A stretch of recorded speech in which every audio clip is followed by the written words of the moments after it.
Hello friends, welcome and welcome back to Study Rider. Today in this lecture we are going to learn the concept of cross-sectional data and time series data. ಈ data ಅಂತ ಬಂದಾಗ ನಾವು ಮೊದಲಾಗಿ data ಅಂದರೆ ಏನಂತ ನೋಡೋಣಂತೆ, ಆಮೇಲೆ ಅದರ types ನೋಡೋಕ್ಕೆ ಬರ್ತದೆ. ಡೇಟಾ ಮೊದಲಾಗಿ ಡೇಟಾ ಅಂದರೆ ನಾವು ಕನ್ನಡದಲ್ಲಿ ದತ್ತಾಂಶ ಅಂತ ಕರಿತೀವಿ. ದತ್ತಾಂಶ ಅಂತೇಳಿ ಏನು ಡೇಟಾ ಅಂತಂದರೆ ಅದೊಂದು ಇನ್ಫಾರ್ಮೇಷನ್ ಅಥವಾ ಅದೊಂದು ಫ್ಯಾಕ್ಟ್ ಅಥವಾ ಅದೊಂದು ಫಿಗರ್ ಆಗಿರ್ತದೆ. ಈ ಡಾಟಾ ಅಂತಂದರೆ ಈ ಇನ್ಫಾರ್ಮೇಷನ್, ಫ್ಯಾಕ್ಟ್ ಅಥವಾ ಫಿಗರ್ ಎಲ್ಲ ಒಂದೇ. ಇವುಗಳನ್ನು ನಾವು ಯಾವುದಾದ್ರೂ ಒಂದು ಪರ್ಪಸ್ಸಿಗೆ ಅಥವಾ ಒಂದು ಎನಲೈಸಿಸ್ಗೆ ಕಲೆಕ್ಟ್ ಮಾಡಿದರೆ ಅದಕ್ಕೆ ಏನಂತ ಕರಿತೀವಿ? ಡೇಟಾ ಅಂತ ಕರಿತೀವಿ. ಡೇಟಾ ಅಂದರೆ ಏನು? ದತ್ತಾಂಶ ಅಂತಂದ್ರೆ ಏನು? ಯಾವುದಾದ್ರೂ ಒಂದು ಉದ್ದೇಶಕ್ಕೆ ಒಂದು ಮಾಹಿತಿಯನ್ನು ಏನು ಮಾಡಿರಬೇಕು? ಸಂಗ್ರಹಿಸಿರಬೇಕು. ಆ ಸಂಗ್ರಹಿಸಿರ್ತಕ್ಕಂಥ ಮಾಹಿತಿಗೆ ಏನಂತ ಕರೀತಾರೆ? ದತ್ತಾಂಶ ಅಂತ ಕರೀತಾರೆ. ಇದು ಇನ್ಫಾರ್ಮೇಷನ್ ನಾವು ಕಲೆಕ್ಟ್ ಮಾಡೀವಿ, ಅದಕ್ಕೆ ಡೇಟಾ ಅಂತ ಕರೀತಾರೆ. ಈ ಡೇಟಾ ಅಂತ ಬಂದಾಗ ಟೈಪ್ಸ್ ಆಫ್ ಡೇಟಾ ಅಂತ ಬರ್ತದೆ. ಟೈಪ್ಸ್ ಆಫ್ ಡೇಟಾ ಅಂತಂದರೆ ಅದರ ನಾವು on the base of nature ಟೈಪ್ಸಿಗೆ ಬಂದರೆ on the base of nature ನಾವು ಏನು ಮಾಡ್ತೀವಿ? ಕ್ವಾಂಟಿಟೇಟಿವ್ ಮತ್ತು ಕ್ವಾಲಿಟೇಟಿವ್ ಅಂತ ಎರಡು ಭಾಗ ಮಾಡ್ತೀವಿ. ಒಂದು ಕ್ವಾಲಿಟೇಟಿವ್, ಇನ್ನೊಂದು ಕ್ವಾಂಟಿಟೇಟಿವ್ ಅಂತ ಎರಡು ಭಾಗ ಮಾಡ್ತೀವಿ. ಕ್ವಾಲಿಟೇಟಿವ್ ಅಂತಂತಂದ್ರೆ ಏನು? ಇಲ್ಲಿ ನಂಬರ್ಸ್ಗಳು ಇರೋದಿಲ್ಲ, ಫಿಗರ್ಸ್ ಇರ್ತವೆ. ಅಂದರೆ ಮೆನ್ ಆ್ಯಂಡ್ ವುಮೆನ್ ಆಗಿರ್ಬೋದು, ಮ್ಯಾರಿಡ್, ಅನ್ಮ್ಯಾರಿಡ್ ಆ್ಯಂಡ್ ಡೈಡ್ ಅಂತ, ಮ್ಯಾರಿಡ್, ಅನ್ಮ್ಯಾರಿಡ್ ಆ್ಯಂಡ್ ಡಿವೋರ್ಸ್ಡ್ ಆಗಿರ್ಬೋದು. ಈ ರೀತಿಯಾಗಿ ಬರ್ತಾ ಹೋಗ್ತದೆ ಕ್ವಾಲಿಟೇಟಿವ್ ಡಾಟಾದಲ್ಲಿ. ಇನ್ನು ಕ್ವಾಂಟಿಟೇಟಿವ್ ಡಾಟಾದಲ್ಲಿ ಅಂತಂತಂದರೆ ನಂಬರ್ಸ್ಗಳು ಬರ್ತಾ ಹೋಗ್ತವೆ. ನಂಬರ್ಸ್ಗಳು ಅಂತಂದರೆ ಏನು? ಏಜ್ ಆಗಿರ್ಬೋದು,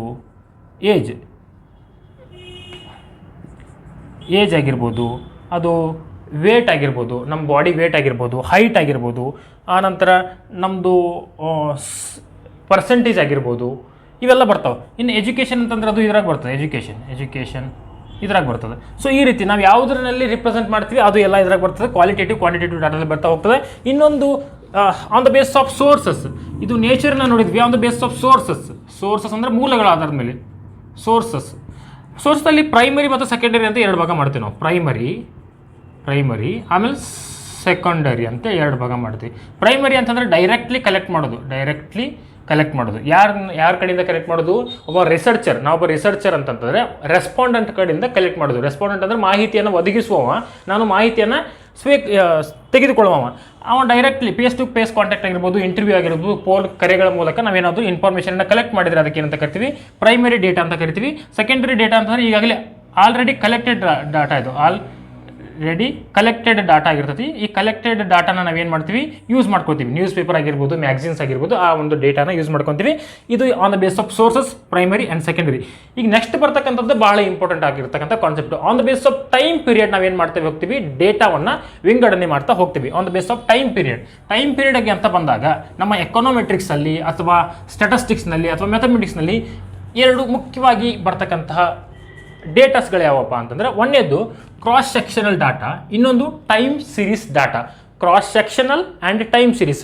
ಫಸ್ಟ್ ಕಾನ್ಸೆಪ್ಟಿಗೆ ಬರೋಣ ನಾವು. ಆನ್ ದ ಬೇಸಿಸ್ ಆಫ್ ಯಾವುದ್ರ ಮೇಲೆ ಮಾಡಿದರೆ ಇದನ್ನು ಟೈಮ್ ಅನ್ನು ಕನ್ಸಿಡರ್ ಮಾಡಿ, ಟೈಮ್ ಡೈಮೆನ್ಷನನ್ನು ಕನ್ಸಿಡರ್ ಮಾಡಿ ವಿಂಗಡಣೆ ಮಾಡಿರ್ತಕ್ಕಂಥದ್ದು ಡೇಟಾವನ್ನು. ಮೊದಲಾಗಿ ಕ್ರಾಸ್ ಸೆಕ್ಷನಲ್ ಡೇಟಾ ಬಂತಂದರೆ, cross sectional data, it is a data collected at a single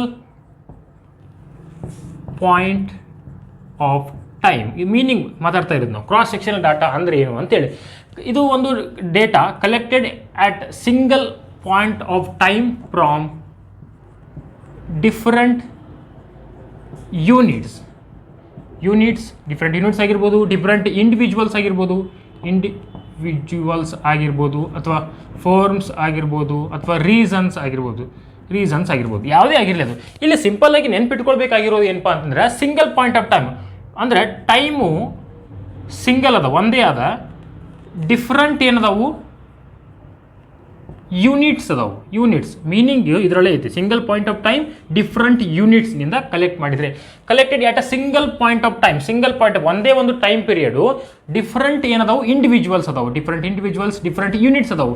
example ನೋಡಿದ್ರೆ ಈಸಿಯಾಗಿ ಅರ್ಥ ಆಗುತ್ತೆ ನಮಗೆ. ಏನು ಎಕ್ಸಾಂಪಲ್ ಅಂತಂತಂದರೆ, ಒಂದು ಎಕ್ಸಾಂಪಲ್ ನೋಡೋಣ ಅಂತೀವಿ. ಅಂದರೆ ಈಗ 10 households ಹೌಸ್ ಹೋಲ್ಡ್ಸ್ ಇನ್ಕಮ್ ಇನ್ 2025 2025ರಲ್ಲಿ 10 ಕುಟುಂಬಗಳ ಆದಾಯ ಅಂತ ಬರ್ತದೆ. 10 ಕುಟುಂಬಗಳ ಆದಾಯ ಅಂತಂದರೆ ಯಾವ ಕುಟುಂಬಗಳಾಗಿರ್ಬೋದು? ಈಗ ನಾವು ಹೌಸ್ ಹೋಲ್ಡ್ ಅಂತ ತೊಗೊಂಡ್ರೆ ಅವ್ರದ್ದು ಇನ್ಕಮ್ ಅಂತ ತೊಗೊಳ್ತೀವಿ. ಯಾವ ಇಯರು? 2025. ಇಲ್ಲಿ ಇಯರ್ ಒಂದಾದ ಹೌಸ್ ಹೋಲ್ಡ್ಸ್ ಎಷ್ಟು ಅದಾವು? A B C D ಅಂಥೇಳಿ ಎಲ್ಲಿವರೆಗೂ 10ರವರೆಗೂ ಬರ್ತಾವೆ, I J ವರೆಗೂ ಬರ್ತಾವೆ. ಸೊ ನಾವು ಇಲ್ಲಿ ಕನ್ಸಿಡರ್ ಮಾಡ್ತಾ ಇರೋದು ಏನು? 2025 ಇಯರ್ ಬಂದೆ, ಬಟ್ ಇಂಡಿವಿಜುವಲ್ಸ್ ಎಷ್ಟು ಅದಾವು ಅಥವಾ ಯೂನಿಟ್ಸ್ ಎಷ್ಟು ಅದಾವು? ಡಿಫ್ರೆಂಟ್ ಅದಾವು. ಇದಕ್ಕೆ ಏನಂತ ಕರಿತೀವಿ ನಾವು? ಕ್ರಾಸ್ ಸೆಕ್ಷನಲ್ ಡಾಟಾ ಅಂತ ಕರಿತೀವಿ. ಇದೊಂದೇ ಎಕ್ಸಾಂಪಲ್ ಅಲ್ಲ, ಇನ್ನೂ ಎಕ್ಸಾಂಪಲ್ಸ್ ಬರ್ತವೆ ಇಲ್ಲಿ. ಏನು? ಸಿಂಪಲ್. ಈಗ ಇಯರ್ ಅಂತ ಅಲ್ಲ, ಒಂದು ಸೆಕೆಂಡ್ ಸಮ್ ಅಂತ ತಗೊಳ್ರಿ. ಸೆಕೆಂಡ್ ಸಮ್ 50 ಸ್ಟೂಡೆಂಟ್ಸ್ ಮಾರ್ಕ್ಸ್ ಅಂತ ತಗೊಳ್ಳೋಣ. ಇಲ್ಲಿ ಟೈಮ್ ಪೀರಿಯಡ್ ಅಂತ ಮೆನ್ಷನ್ ಮಾಡಿಲ್ಲ ನಾವು. ಸೆಕೆಂಡ್ ಸೆಮ್ ಅಂತ ತೊಗೊಂಡು, ಸೆಕೆಂಡ್ ಸೆಮ್ ಕೂಡ ಒಂದು ಟೈಮ್ ಪೀರಿಯಡ. ಈ ಸೆಕೆಂಡ್ ಸೆಮ್ನಲ್ಲಿ 50 ಸ್ಟೂಡೆಂಟ್ಸು A B C ಅಂತ 50 ಸ್ಟೂಡೆಂಟ್ಸ್ ಇರ್ತಾವಲ್ಲ, ಅವ್ರದ್ದು ಮಾರ್ಕ್ಸ್ ಏನಾದರೂ ನಾವು ಕನ್ಸಿಡರ್ ಮಾಡಿದರೆ ಅದೇನಾಗುತ್ತೆ? ಅದು ಕೂಡ ಕ್ರಾಸ್ ಸೆಕ್ಷನಲ್ ಡೇಟಾ ಆಗುತ್ತೆ. ಸೆಕೆಂಡ್ ಸೆಮ್ ಆಗಿರಲಿ. ಆನಂತರ ಇದನ್ನು ನಾವು ಸೆಕೆಂಡ್ ಸೆಮ್ ಬಿಟ್ಟು ಫಸ್ಟ್ ಇಯರ್ ಅಂತ ತಗೊಳ್ಳಿ. ಇದು ಏನಾಗಿರ್ತದೆ? ಕ್ರಾಸ್ ಸೆಕ್ಷನಲ್ ಡಾಟಾ ಆಗಿರ್ತದೆ, ಕ್ರಾಸ್ ಸೆಕ್ಷನಲ್ ಡೇಟಾ. ಈ ನೆಕ್ಸ್ಟ್ ಬರೋದೇನು? ಟೈಮ್ ಸೀರೀಸ್ ಡೇಟಾವನ್ನು ನೋಡಿಕೊಂಡು ಆಮೇಲೆ ಅವೆರಡರ ನಡುವಿನ ಡಿಫ್ರೆನ್ಸನ್ನು ನೋಡೋಣ. ಟೈಮ್ ಸೀರೀಸ್ ಡೇಟಾ ಅದರದ್ದು ಅಪೋಸಿಟ್ ಆಗಿರ್ತದೆ. Time series data, it is a data collected a single unit from different time period. ಇಲ್ಲಿ ನೋಡ್ಬೋದು ನೀವು, ಈ ಒಂದು ಡಾಟಾವನ್ನು ಕಲೆಕ್ಟ್ ಮಾಡಿರ್ತಕ್ಕಂಥದ್ದು ಯಾವುದು? ಒಂದೇ ಯೂನಿಟಿಂದ ಕನೆಕ್ಟ್ ಮಾಡಿರ್ತಾರೆ, ಒಂದೇ ಯೂನಿಟ್ ಇರ್ತದೆ, ಆದರೆ ಫ್ರಮ್ ಡಿಫ್ರೆಂಟ್ ಟೈಮ್ ಪೀರಿಯಡ್ ಇಲ್ಲಿ ಇರ್ತಾವೆ. Across the different time period ಅಂತ ಅನ್ಬೋದು, ಅಥವಾ ಫ್ರಮ್ ಡಿಫ್ರೆಂಟ್ ಟೈಮ್ ಪೀರಿಯಡ್ ಕೂಡ ಅಂತ ಕೂಡ ಅನ್ಬೋದು. ಏನು ನೆನ್ಪಿಟ್ಕೊಳ್ಬೇಕಾಗಿರೋದೇನು? ಯೂನಿಟ್ ಎಷ್ಟದ? ಒಂದೇ ಅದ, ಅಲ್ಲಿ ಡಿಫ್ರೆಂಟ್ ಇತ್ತು. ಟೈಮ್ ಪೀರಿಯಡ್ ಎಷ್ಟದ? ಡಿಫ್ರೆಂಟ್ ಟೈಮ್ ಪೀರಿಯಡ್ಸ್ ಅದಾವೆ, ಅಥವಾ ಮೆನಿ ಟೈಮ್ ಪೀರಿಯಡ್ಸ್ ಅದಾವೆ. ಮೆನಿ ಟೈಮ್ ಪೀರಿಯಡ್ಸ್ ಅಂತಂದರೆ ಸಿಂಪಲ್ ನೀವು ನೆನ್ಪಿಟ್ಕೊಡ್ರಿ.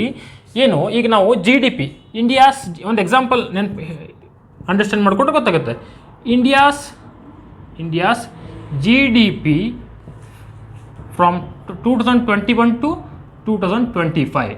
ಇಲ್ಲಿ ನಾವು ಯೂನಿಟನ್ನು ಏನು ಕನ್ಸಿಡರ್ ಮಾಡೀವಿ? ಸಿಂಗಲ್ ಒಂದೇ ಯೂನಿಟ್. ಇಂಡಿಯಾಸ್ GDP ಒಂದೇ ಐತಿದು. ಇಯರ್ ಎಷ್ಟು ಅದಾವೆ? ಇಲ್ಲಿ ಡಿಫ್ರೆಂಟ್ ಇಯರ್ಸ್ ಅದಾವೆ. 21, 22, 23, 24, 25. ಅವುಗಳದ್ದು ನಾವು ಹಾಕಿದರೆ ಏನಾಗ್ತದೆ? GDP ಹೌದಾ? ಇದು ಇಂಡಿಯಾ GDP ಎಷ್ಟದ? 2021ಗೆ ಎಷ್ಟಿತ್ತು, 2022ಗೆ ಎಷ್ಟಿತ್ತು, 2023ಗೆ ಎಷ್ಟಿತ್ತು, ಈ ರೀತಿ ಬರ್ತಾ ಹೋಗ್ತವೆ. ಈ ರೀತಿ ಇಯರ್ ಚೇಂಜ್ ಇದ್ದು ಯೂನಿಟ್ ಒಂದೇ ಇತ್ತಂತಂದರೆ ಅದಕ್ಕೆ ನಾವೇನಂತ ಕರಿತೀವಿ? ಟೈಮ್ ಸೀರೀಸ್ ಡೇಟಾ ಅಂತ ಕರಿತೀವಿ. ಇದಷ್ಟೇ ಅಲ್ಲ. ಈಗ ನಾವು ಒಂದು ಎಕ್ಸಾಂಪಲ್ ಇನ್ನೊಂದು ತೊಗೊಳ್ಳೋಣ. ಎಕ್ಸಾಂಪಲ್ ಏನು? ಯಾವುದು ಎಕ್ಸಾಂಪಲ್ ತೊಗೊಳ್ಳೋಣ? ಸೆಕೆಂಡ್ ಎಕ್ಸಾಂಪಲು ಅಂದರೆ ಡಿಗ್ರಿ, ಡಿಫ್ರೆಂಟ್ ಡಿಗ್ರೀಸ್ ಅಥವಾ degree sums marks of person A Arun Kumar ಅಂತ ತಗೊಳ್ರಿ. ನಂದು ಡಿಗ್ರಿ ಮಾರ್ಕ್ಸನ್ನು ನಾನು ಕನ್ಸಿಡರ್ ಮಾಡೋದು ಡಿಫ್ರೆಂಟ್ ಸೆಮ್ಮದ್ದು. ಫಸ್ಟ್ ಸೆಮ್ ಎಷ್ಟದ? First sem, second sem, third sem, ಹಾಗೆ 6 ಸೆಮ್ ಬರ್ತಾವೆ. 6 ಸೆಮ್ ಅಂದರೆ 6 ಏನಾಯ್ತು? ಟೈಮ್ ಪೀರಿಯಡ್ ಆಯಿತು. ಪರ್ಸೆಂಟೇಜ್ ನಮ್ದು ಏನು? ನಾನು ಪರ್ಸೆಂಟೇಜ್ ಮಾರ್ಕ್ಸನ್ನು ಕನ್ಸಿಡರ್ ಮಾಡೋದು. ನಮ್ಮ ಪರ್ಸೆಂಟೇಜ್ ಎಷ್ಟದ?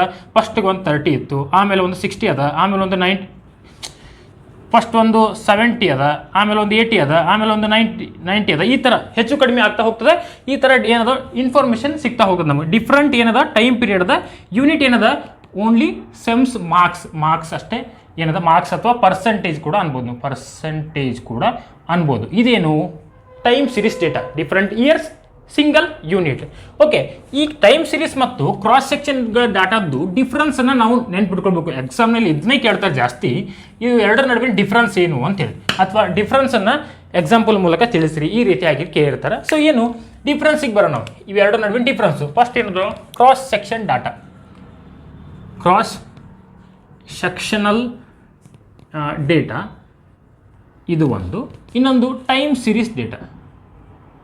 ಟೈಮ್ ಸೀರೀಸ್ ಡೇಟಾ ನಾವು ಒಂದು 5 ಮಾರ್ಕ್ಸಿಗೆ ಕೇಳಿದರೆ ಒಂದು 5 ಪಾಯಿಂಟ್ ಹಾಕೊಳ್ಬೋದು. ಏನು 5 ಪಾಯಿಂಟ್ಸು ಅಥವಾ ಪಾಯಿಂಟ್ಸ್ ಅಂತ ಬಂತಂದರೆ ಪಾಯಿಂಟ್ಸ್ ಮೊದಲೇಕೆ ಏನು ನೋಡೋಣ, ಮೀನಿಂಗನ್ನು ನೋಡೋಣ.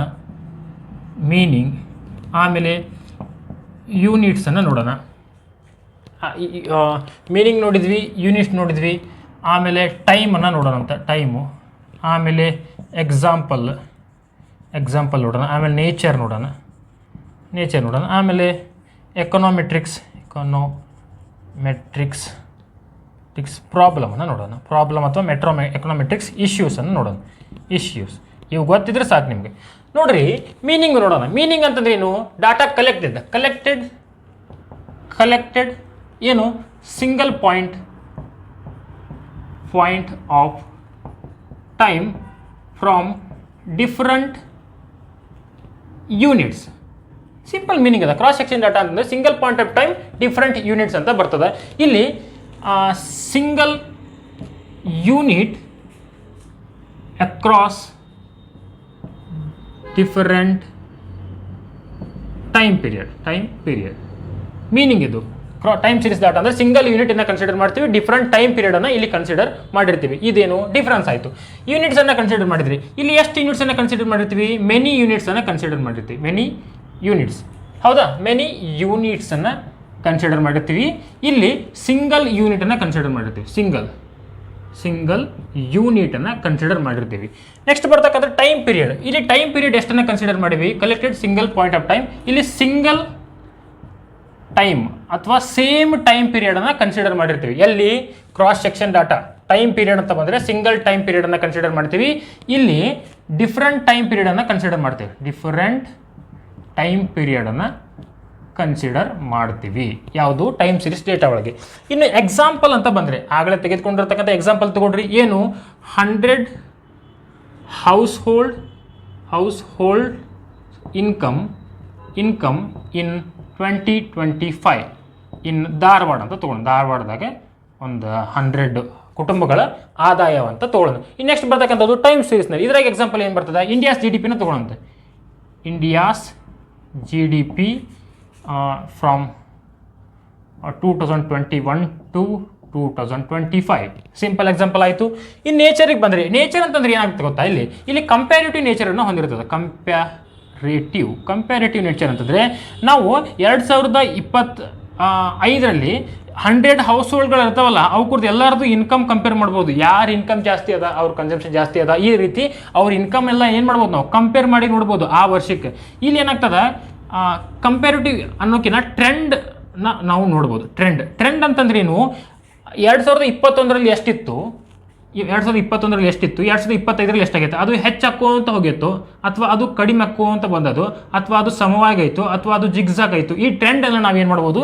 ಈ ಒಂದು ಟೈಮ್ ಸೀರೀಸ್ ಡಾಟಾನಲ್ಲಿ ಫೈಂಡ್ ಮಾಡ್ಬೋದು. ಆ ಒಂದು ಸ್ವರೂಪ, ಆ ಒಂದು ನೇಚರನ್ನು ತೋರಿಸುತ್ತದೆ, ಟ್ರೆಂಡ್ ಅನ್ನುವಂಥ ನೇಚರನ್ನು. ಇನ್ನು ಎಕನಾಮೆಟ್ರಿಕ್ಸ್ ಇಶ್ಯೂಸ್ ಅಂತ ಬಂದರೆ, ಎಕನಾಮೆಟ್ರಿಕ್ಸ್ ಪ್ರಾಬ್ಲಮ್ಗಳು ಯಾವ್ಯಾವ ಡೇಟಾದಲ್ಲಿ ಕಂಡು ಬರ್ತಾವೆ ಅಂದರೆ, ಕ್ರಾಸ್ ಸೆಕ್ಷನ್ ಡೇಟಾದಲ್ಲಿ ಏನು ಕಂಡು ಬರ್ತದಪ್ಪ ಅಂದರೆ ಹೆಟೆರೋಸೆಡಾಸ್ಟಿಸಿಟಿ ಅನ್ನುವಂಥ ಪ್ರಾಬ್ಲಮ್ ಕಂಡು ಬರ್ತದೆ. ಹೆಟೆರೋಸ್ಕೆಡಾಸ್ಟಿಸಿಟಿ ಅನ್ನುವಂಥ ಪ್ರಾಬ್ಲಮ್ ಕಂಡು ಬರ್ತದೆ. ನಾನು ಹೆಟೆರೋಸೆಡಾಸ್ಟಿಸಿಟಿ ಕ್ಲಾಸ್ ಮಾಡಿದಾಗ ಇದ್ರ ಬಗ್ಗೆ ಇನ್ಫಾರ್ಮೇಷನ್ ಕೊಟ್ಟಿದ್ದೀನಿ. ಇನ್ನು ನೆಕ್ಸ್ಟ್ ಬರೋದಂತಂದರೆ, ಈ ಟೈಮ್ ಸೀರೀಸ್ ಡಾಟಾ ಒಳಗೆ ಆಟೋ ಕೋರಿಲೇಷನ್ ಅನ್ನುವಂಥ ಪ್ರಾಬ್ಲಮ್ಮು ಕಂಡು ಬರ್ತದೆ. ಇದು ಆಗಿತ್ತು ಏನು? ಡಿಫ್ರೆಂಟ್ ಟೈಪ್ಸ್ ಆಫ್ ಡೇಟಾ, ಅದರಲ್ಲಿ cross sectional data and time series data, ಹಾಗೆ ಅವುಗಳ ಡಿಫ್ರೆನ್ಸ್ ಆಯಿತು. ಸೊ ಈ ಒಂದು ಕ್ಲಾಸ್ ಇಷ್ಟ ಆಗಿದ್ದರೆ ಲೈಕ್ ಮಾಡಿರಿ, ಶೇರ್ ಮಾಡಿರಿ, ಹಾಗೆ ಸಬ್ಸ್ಕ್ರೈಬ್ ಮಾಡಿರಿ, ನಿಮ್ಮ ಫ್ರೆಂಡ್ಸ್ಗೂ ಕೂಡ ತಿಳಿಸ್ರಿ. Thank you so much.